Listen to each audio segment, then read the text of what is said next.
UP TET का exam है, यानी 2 तारीख से एग्ज़ाम है, ठीक है। आप लोग को क्या करना है, इस वीडियो को देखना है और 2 क्वेश्चन कन्फर्म करना है। आइए देखते हैं क्वेश्चन क्या है, ठीक है। फट से रिवीजन करेंगे। पहला प्रश्न है, सिंधु घाटी सभ्यता का प्रमुख बंदरगाह कौन था। जो सिंधु घाटी था, इस सभ्यता का प्रमुख बंदरगाह कौन था, तो आप लोग बता देंगे कौन था, लोथल। यानी कि जो लोथल है ये प्रमुख क्या था, बंदरगाह था। लोथल क्या था, प्रमुख बंदरगाह था, ठीक है। ध्यान रखना है, सिंधु घाटी से सवाल जरूर आएंगे, जितना क्वेश्चन हो सकता है देख सकते हैं, 2-3 क्वेश्चन बस, इससे ज़्यादा नहीं, ठीक है। यही आएगा, सिंधु घाटी की सभ्यता लोथल। अगला, प्रमुख बंदरगाह, गौतम बुद्ध को ज्ञान की प्राप्ति कहाँ हुई। अब बुद्ध से रिलेटेड क्या आ सकता है, समझिए। गौतम बुद्ध को ज्ञान की प्राप्ति बोध गया में हुई, ठीक है। कहाँ पर, बोध गया में, क्लियर है। और उनका जन्म कहाँ हुआ था, लुम्बिनी में हुआ था। कहाँ हुआ था, लुम्बिनी में, ठीक है। उनकी मतलब कि मृत्यु कहाँ हुई थी, मृत्यु जो है कुशीनगर में हुई थी। कहाँ पे, कुशीनगर में, क्लियर है। और सारनाथ में क्या दिया था, उपदेश दिया था। इतना चीज़ आपको ध्यान रखना चाहिए। अब देखिए, बोध गया में ज्ञान की प्राप्ति हुई, तो जो बोध गया था वहाँ पे एक पीपल का वृक्ष था। क्या था, पीपल का वृक्ष था, उसी के नीचे बैठे थे और ज्ञान की प्राप्ति हुई थी, क्लियर है। पीपल के वृक्ष के नीचे, तो ये भी याद रखना है कि किस वृक्ष के नीचे, तो पीपल के वृक्ष के नीचे, क्लियर है। अब देखिए और क्या पूछ सकता है, और ये पूछ सकता है कि बुद्ध के बारे में, ज्ञान की प्राप्ति हुई कितने साल तपस्या, 6 साल तपस्या, क्लियर है, 6 साल। और कुशीनगर में मृत्यु हुई, जन्म हुआ लुम्बिनी में, क्लियर है। बचपन का नाम ध्यान रखिएगा। अगला प्रश्न, अशोक ने किस युद्ध के बाद बौद्ध धर्म अपनाया था। अशोक जो था किस युद्ध के बाद बौद्ध धर्म अपनाया था, तो कह देंगे अशोक जो है कलिंग के युद्ध के बाद क्या अपनाया था, बौद्ध धर्म अपनाया था, ठीक है। अशोक जो है बौद्ध धर्म अपनाया था कलिंग युद्ध के बाद। अगला प्रश्न देखिए, अगला प्रश्न है, दिल्ली सल्तनत का पहला शासक कौन था। दिल्ली सल्तनत जो था, इसका पहला शासक था कुतुबुद्दीन ऐबक। कौन था, कुतुबुद्दीन ऐबक। जो कुतुबुद्दीन ऐबक था, दिल्ली सल्तनत का क्या था, पहला शासक था। इसको ध्यान रखना है, दिल्ली सल्तनत का पहला शासक कुतुबुद्दीन ऐबक। अगला देखिए, बैटल ऑफ प्लासी, यानी प्लासी का युद्ध। प्लासी का युद्ध 1757 में, कब हुआ था, 1757 में। बैटल ऑफ प्लासी का मतलब प्लासी का युद्ध 1757 में हुआ था, ठीक है। और 1764 में क्या हुआ था, 1764 में बक्सर का युद्ध हुआ था। ध्यान रखिएगा, बक्सर का जो युद्ध है 1764 में हुआ था। 1757 में क्रांति हुआ था, जो स्वतंत्रता क्रांति है 1757 में हुआ था, ठीक है, 1757 में, क्लियर है। इसको भी ध्यान रखेंगे, 1857, ठीक है, 1857। ये इसमें जो है मंगल पांडे को याद रखिएगा, मंगल पांडे। इसमें कहानी क्या था कि जो कारतूस था उसमें गाय और सुअर के चर्बी था, तो उसे काटने पर विरोध किया गया हिंदुओं द्वारा और मुस्लिमों द्वारा। हिंदुओं द्वारा इसलिए विरोध किया गया क्योंकि उसमें गाय का चर्बी था, मुस्लिमों द्वारा इसलिए विरोध किया गया था क्योंकि उसमें क्या था, सुअर का चर्बी था। ये चीज़ हो गया। 1773 में रेगुलेटिंग एक्ट, ध्यान रखिएगा, रेगुलेटिंग एक्ट 1773। एक है 1919 रोलेक्ट एक्ट, बहुत पूछता है, और 1700 कौन सा 73 और 1919 रोलेक्ट एक्ट, क्लियर है। ये सारे प्रश्न आपको ध्यान रखना है। और एक 1919 में, यानी कि 13 अप्रैल 1919 में एक जलियांवाला बाग हत्याकांड हुआ था, इसको भी आपको ध्यान में रखना है, क्लियर है। अगला प्रश्न है, भारत छोड़ो आंदोलन कब शुरू हुआ। जो भारत छोड़ो आंदोलन है ये शुरू हुआ था 1942 में, जिसको इंग्लिश में कहा जाता है क्विट इंडिया मूवमेंट। क्या कहता है, क्विट इंडिया मूवमेंट कहा जाता है। यह 1942 में शुरू हुआ था, क्लियर है, ध्यान रखना है। 1920 में क्या हुआ था, 1920 में असहयोग आंदोलन, कि सहयोग नहीं करेंगे, असहयोग आंदोलन चलाया गया गांधी जी के द्वारा।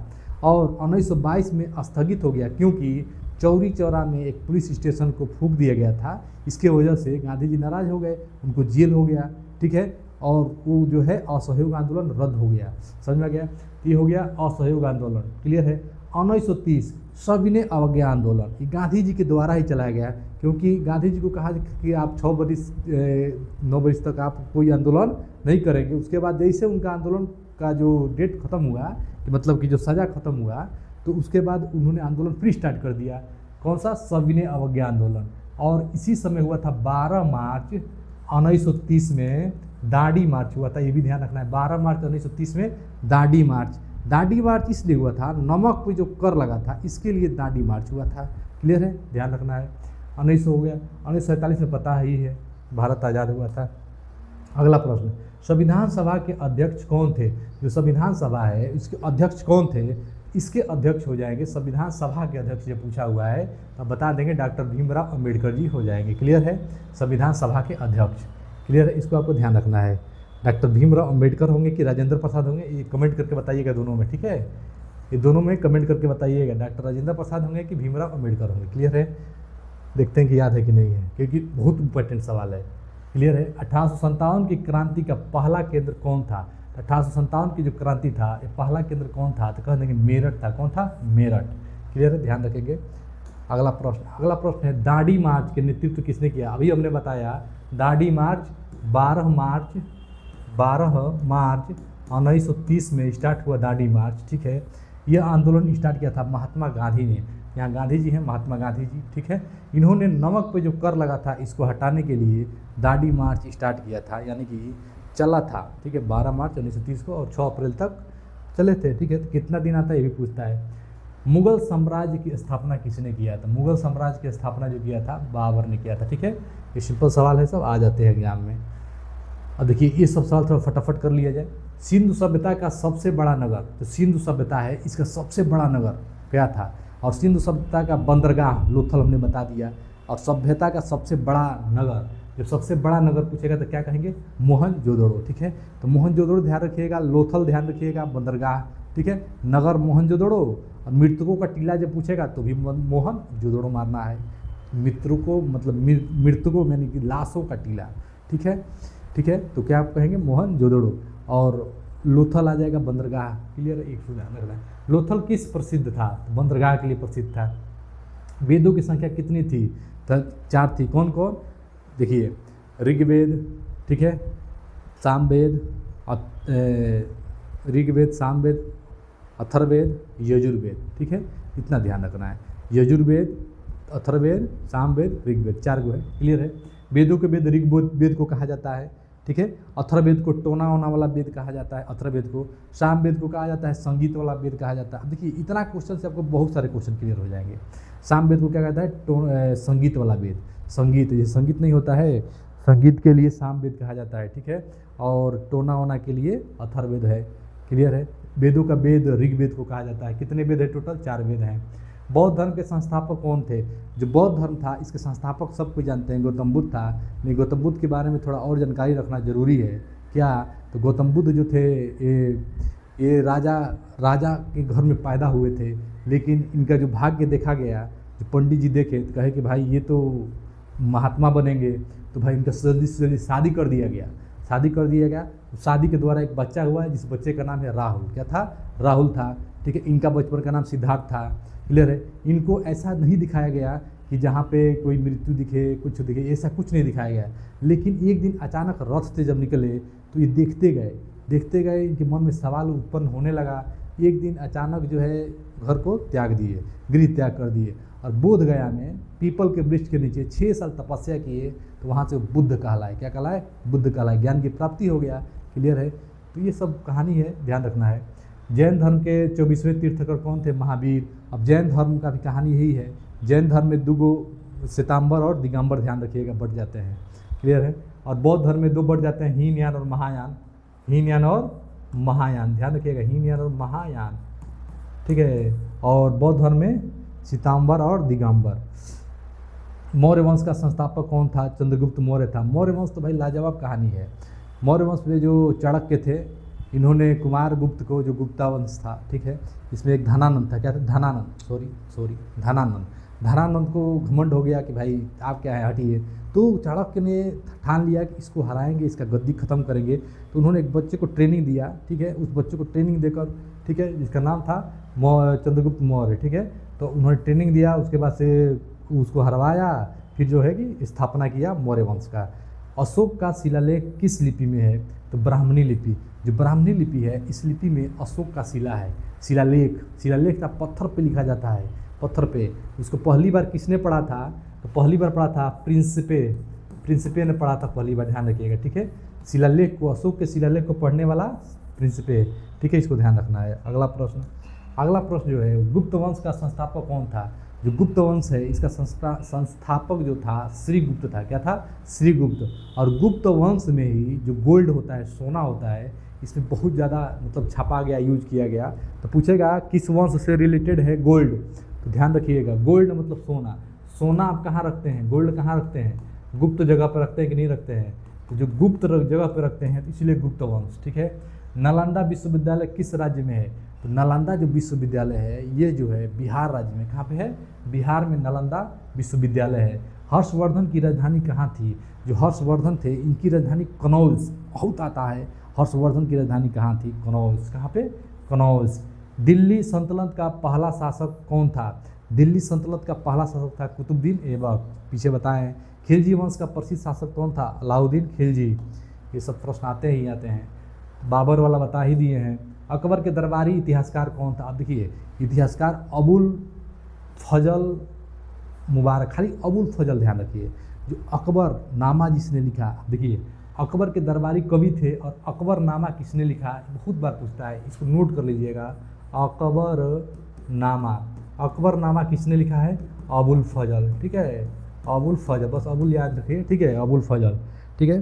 पानीपत का देखिए पहला युद्ध 1526, दूसरा 1556, तीसरा 1761, तीनों को ध्यान रखना है। पानीपत का 3 गो युद्ध हुआ था, तीनों के आपको ध्यान रखना है, तीनों बहुत इंपॉर्टेंट है, ठीक है। पहला 1556, प्लासी का युद्ध 1757, बक्सर का युद्ध 1764, ये सब याद रखना है।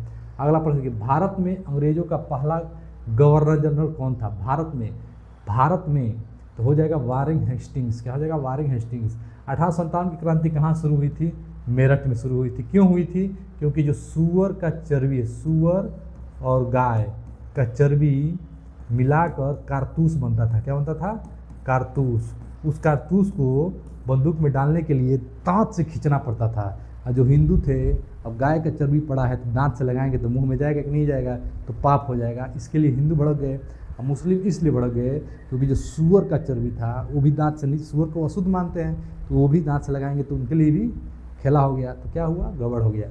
अगला देखिए भारतीय राष्ट्रीय कांग्रेस की स्थापना कब हुई, तो भारतीय राष्ट्रीय कांग्रेस की स्थापना, जो कांग्रेस देखते हैं पंजा साहब राहुल गांधी, इसकी स्थापना 1885 में कब हुआ था, 1885 में, आपको ध्यान रखना है, क्लियर है। गांधी जी, इस कमेंट करके बताइए, गांधी जी कांग्रेस के जो कांग्रेस है इसका जो अध्यक्षता कब किया था, हमेशा अध्यक्षता होता था उसमें, ठीक है, सम्मेलन होता था। कांग्रेस के पहले अध्यक्ष कौन थे, तो बता देंगे बनर्जी। बंगाल विभाजन कब हुआ था, अब देखिए बंगाल विभाजन से रिलेटेड, बंगाल विभाजन 1905 में हुआ था, ठीक है, कर्जन के समय, किसके समय, कर्जन के समय, याद रखिएगा। बंगाल विभाजन 1905 में हुआ था, किसके समय, कर्जन के समय, और 1911 में यह रद्द कर दिया गया, क्लियर है, बंगाल विभाजन नहीं होगा। असहयोग आंदोलन 1920, असहयोग मतलब सहयोग न करना, बताए हैं। क्यों कैंसिल हो गया ये, क्योंकि 1922 में क्या हो गया था, 1922 में हो गया था चौरी चौरा कांड, इसलिए इसको कैंसिल कर दिया गया था, ठीक है। अगला प्रश्न, नमक सत्याग्रह कब हुआ था, 1930, 12 मार्च 1930, आपको ध्यान रखना है, इसको कहा जाता है दांडी मार्च, क्या कहता है, दांडी मार्च।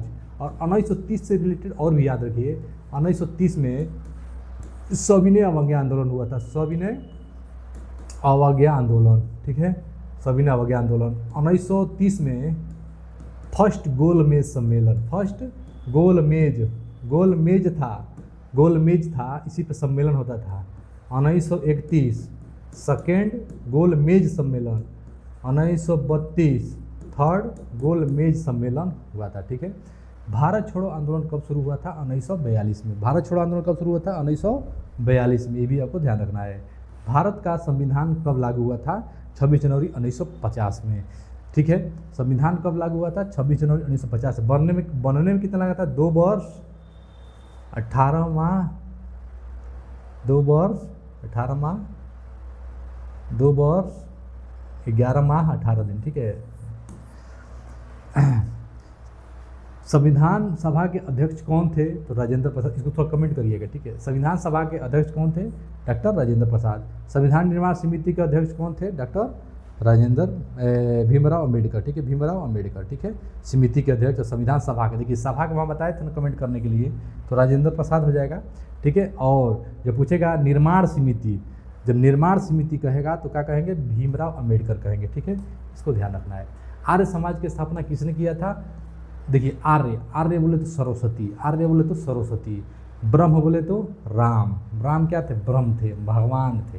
राम क्या थे, भगवान थे, ब्रह्म थे। तो ब्रह्म कौन तो हो जाएगा, राजा राम मोहन राय, तो राम याद रखिए। और सरस्वती आर्य, आर्य सरस्वती, ठीक है, ऐसे याद रखिए। अलीगढ़ आंदोलन किससे जुड़ा है, तो हो जाएगा, ठीक है, अहमद खान से। मुस्लिम लीग की स्थापना 1906 आ सकता है। होम रूल आंदोलन किसने शुरू किया था, तो हो जाएगा बाल गंगाधर तिलक और एनी बेसेंट ने होम रूल शुरू किया। जलियांवाला बाग 1919, 13 अप्रैल 1919 ध्यान रखना है, 13 अप्रैल 1919। साइमन कमीशन कब आया, 1928 में आया। कब आया, 1928 में साइमन कमीशन आया। गांधी इरविन समझौता कब हुआ, 1931 में। कैबिनेट मिशन भारत कब आया, 1946 में। भारत स्वतंत्रता कब हुआ, 15 अगस्त 1947, ठीक है। और भारत के पहले प्रधानमंत्री कौन थे, पता है। भारत के पहले राष्ट्रपति कौन थे, पता है, इसमें कोई डाउट नहीं होना चाहिए, ठीक है। ये देख लीजिए, सती प्रथा का अंत, राजा राम मोहन राय और लॉर्ड विलियम बेंटिक। विधवा पुनर्विवाह 1856। स्वामी विवेकानंद के शिकागो भाषण कब हुआ था, 1893, ध्यान रखना है भाई और बहनों। रामकृष्ण मिशन की स्थापना स्वामी विवेकानंद। भारतीय राष्ट्रीय कांग्रेस राष्ट्रीय गीत कब हुआ था, वंदे मातरम है। भारतीय राष्ट्रीय गीत क्या है, वंदे मातरम। गान क्या है, जनगण मन अधिनायक जय। ठीक है दोस्तों, कैसा लगा वीडियो जरूर कमेंट करिएगा और सपोर्ट जरूर करिएगा। नए हैं तो सब्सक्राइब जरूर करिएगा। धन्यवाद।